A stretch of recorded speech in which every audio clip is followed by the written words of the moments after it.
بسم اللہ الرحمن الرحیم۔ انسانی زندگی کامیابی سے تب ہمکنار ہوتی ہے جب اس زندگی میں حسن اعتدال کا عمل دخل ہو، اور یہ حسن اعتدال انسان کے اندر کچھ خوبیوں کی وجہ سے پیدا ہوتا ہے۔ یہ مرحلہ حسن اعتدال کا اس وقت انسان کو درپیش ہوتا ہے، اس وقت انسان اس منزل حسن اعتدال کو حاصل کر سکتا ہے کہ جب اس کے اندر کچھ خوبیاں پائی جائیں۔ ان خوبیوں میں سے ایک اعلیٰ ترین خوبی قناعت کی خوبی ہے۔ آج ہم اسی قناعت کے حوالے سے ایک مختصر سی گفتگو کو آپ کے سامنے پیش کر رہے ہیں تاکہ ہم اپنی زندگی میں حسن اعتدال جیسی نعمت کو حاصل کر سکیں۔ انسانی احتیاجات، انسانی ضرورتوں کو محدود کرنا اور اس کے لیے مال و منال کی ایک محدود تعداد پر اپنے آپ کو اکتفا اس پہ کر لینا، انسانی احتیاجات اور انسانی ضرورتوں کو محدود کرتے ہوئے اسے محدود وسائل پر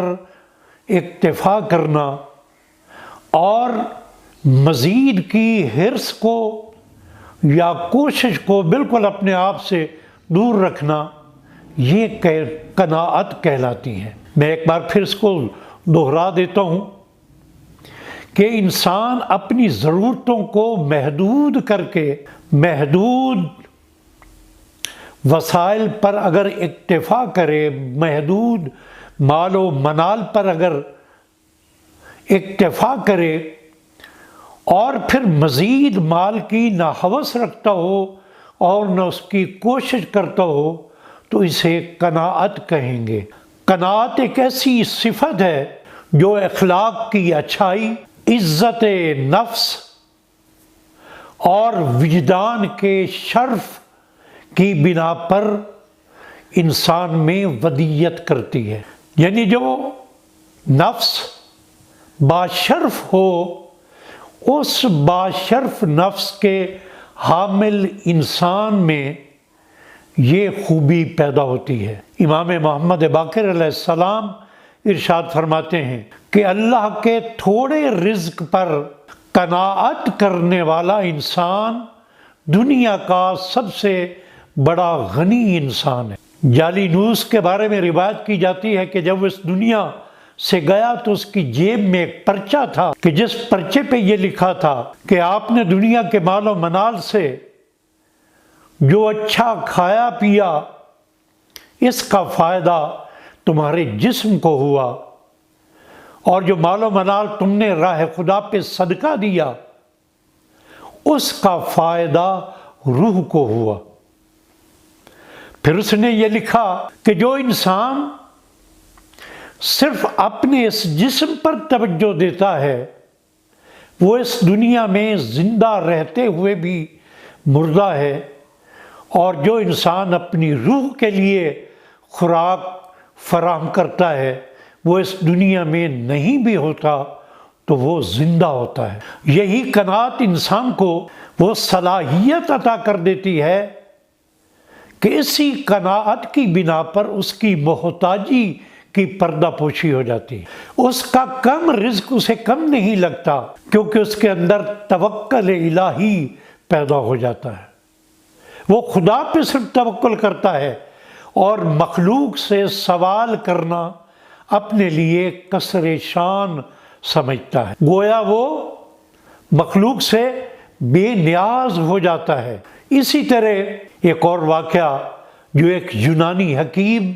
کے بارے میں بتایا جاتا ہے کہ جو سکندر کے دور میں تھا، وہ بڑا عابد بھی تھا اور قناعت پسند بھی تھا، قانع انسان تھا۔ بادشاہ کے دربار میں اس کا بلاوا آیا، اس نے قاصد سے یہ کہا کہ اپنے بادشاہ کو جا کے یہ کہہ دو کہ جو چیز تمہارے میرے آنے میں مانے ہے وہی چیز میرے لیے تمہارے پاس آنے میں مانے ہیں۔ پھر اس نے وضاحت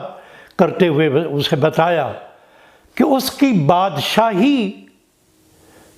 اسے میرے تک آنے میں مانے ہے، وہ اپنے بادشاہ ہونے کی حیثیت سے میرے پاس آنے سے کترا رہا ہے، کثر شان سمجھتا ہے۔ جس طرح ایک بادشاہ کی حیثیت سے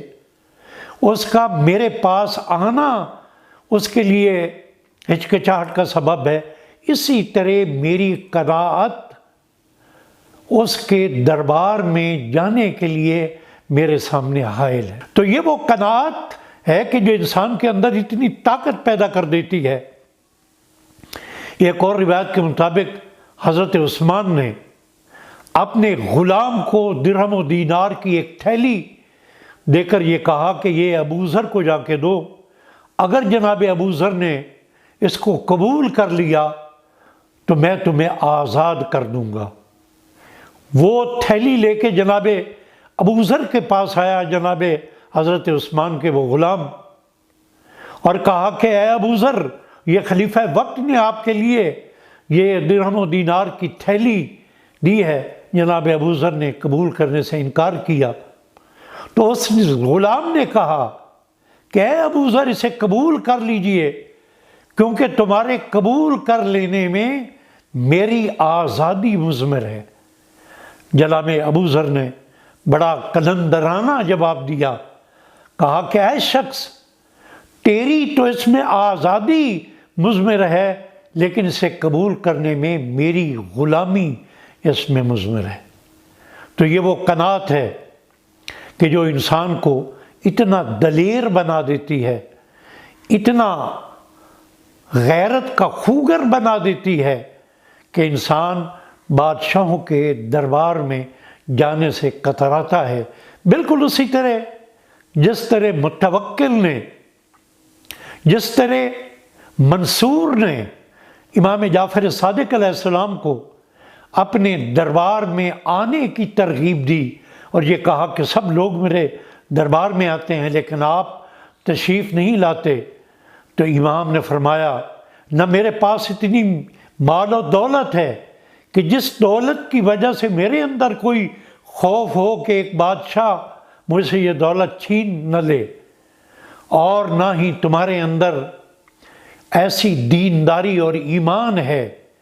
کہ جس کی امید پر میں تمہارے پاس آؤں۔ پھر امام نے ایک اور بڑا خوبصورت